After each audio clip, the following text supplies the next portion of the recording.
रज़ा और मेरे प्यारे साथियों, अस्सलाम वालेकुम। प्यारे साथियों, आप सब जानते हैं आज 15 अगस्त है, यानी यौम आज़ादी। वैसे आज के दिन किसी के तारुफ का मोहताज नहीं, फिर भी मैं अपने ख्यालात इजहार करूँगी। मुझे उम्मीद है कि आप सब गौर फरमाएंगे। प्यारे साथियों, आज़ादी से पहले हमारे मुल्क पर अंग्रेज़ों की हुकूमत थी, जो हमारे हिंदुस्तानी भाइयों पर तरह तरह के जुल्म सितम करते थे।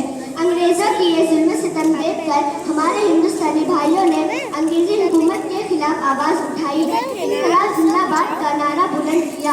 हमारे कौमी लीडर मौलाना अब्दुल कलाम आज़ाद, महात्मा गांधी, पंडित जवाहरलाल नेहरू, मोहम्मद अली जौहर और बहुत से लीडरों ने मिलकर हमारे मुल्क के खातिर तन मन धन सब कुछ कुर्बान करके हमारे मुल्क को आज़ाद कराया। प्यारे साथियों, वो दिन आज का था, यानी यौम जमहूरिया। प्यारे साथियों, आज हम भी कसम खाते हैं कि अपने मुल्क की तरक्की के लिए दिलो जान से कोशिश करेंगे और वक्त पड़ा तो तन मन धन सब कुछ कुर्बान कर देंगे। इतना कहकर मैं अपनी तकरीर ख़त्म करती हूँ। जय हिंद।